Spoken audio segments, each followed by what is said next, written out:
प्यारे मित्रों, सोने की सुनहरी चमक के बाद अब हम आपको अंडरवर्ल्ड की काली दुनिया से जुड़ी एक बड़ी खबर दिखाने जा रहे हैं। ये खबर जुड़ी है गैंगस्टर लॉरेंस बिश्नोई से। सिंगर सिद्धू मूसेवाला के मर्डर के बाद एक बार फिर लॉरेंस गैंग ने सिंगर्स की तरफ अपनी बंदूक की नाल घुमा दी है। इस बार कौन सा सिंगर लॉरेंस गैंग के टारगेट पर आया और क्यों, ये आज हम आपको बताएंगे। मित्रों, जी न्यूज को मिली एक्सक्लूसिव जानकारी के मुताबिक पंजाबी गायक परमीश वर्मा को लॉरेंस गैंग से धमकी मिली। यह धमकी लॉरेंस बिश्नोई गैंग के हैरी बॉक्सर ने दी है। लुधियाना पुलिस के मुताबिक हैरी बॉक्सर ने विदेशी फोन नंबर से कॉल करके परमीश के साथी हरविंदर सिंह हार्डी से 10 करोड़ रुपए की फिरौती मांगी है और फिरौती ना देने की सूरत में हरविंदर और परमीश दोनों को जान से मारने की धमकी दी है।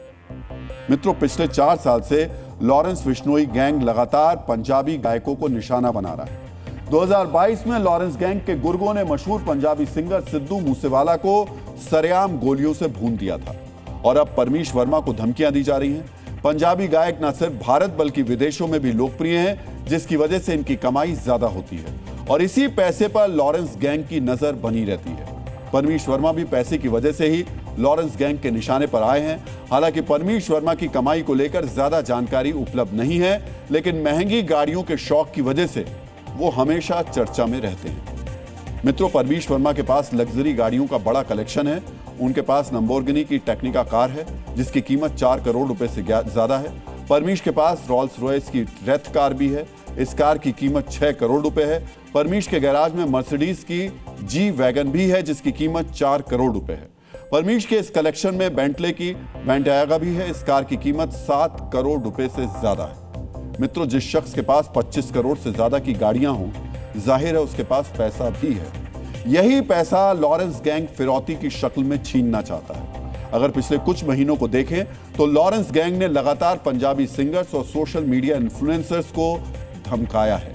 अब हम आपको लॉरेंस गैंग की इन्हीं वारदातों की जानकारी देने जा रहे हैं। मित्रों, पिछले साल अक्टूबर के महीने में लॉरेंस गैंग के गुर्गों ने कनाडा में पंजाबी गायक चन्नी नाटन के घर पर फायरिंग की।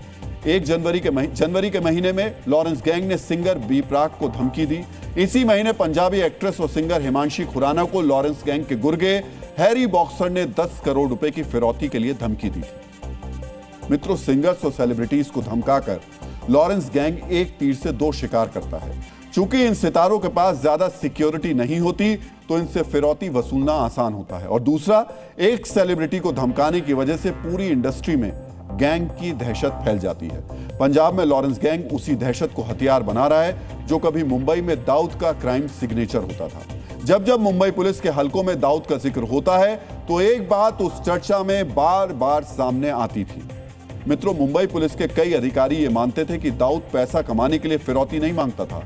फिरौती के पैसे से ज्यादा वो दूसरे अपराधों से कमा लेता था, लेकिन फिरौती की वजह से उसकी दहशत इतनी बढ़ जाती थी कि बॉलीवुड में कोई उसका विरोध करने की हिम्मत मुश्किल से ही कर पाता था। मित्रों, यही लॉरेंस का भी मकसद है। फिरौती और धमकियों के जरिए गैंग की कमाई, दायरा और दहशत तीनों को बढ़ाया जाए। मित्रों, पंजाब से लेकर महाराष्ट्र पुलिस लगातार लॉरेंस गैंग को काबू करने की कोशिश कर रही है, लेकिन लॉरेंस के तरीके और उसके गैंग का ढांचा ऐसा है कि सीधे लॉरेंस या उसके क्राइम कमांडर्स तक पहुंचना मुश्किल साबित होता है। बातचीत के लिए यह गैंग सुरक्षित ऐप्स का इस्तेमाल करता है, अपराध के लिए छोटे शहरों के बेरोजगार युवाओं को भर्ती करता है और गैंग के कई सरगना दूसरे देशों में बैठे हैं, जिसकी वजह से उन तक कानून के हाथ नहीं पहुंच पाते। लॉरेंस बिश्नोई आज सिर्फ एक गैंगस्टर नहीं है, वो एक संगठित क्राइम सिंडिकेट का माफिया बन चुका है जिसकी जरूरत हर दिन के साथ बढ़ती जा रही है।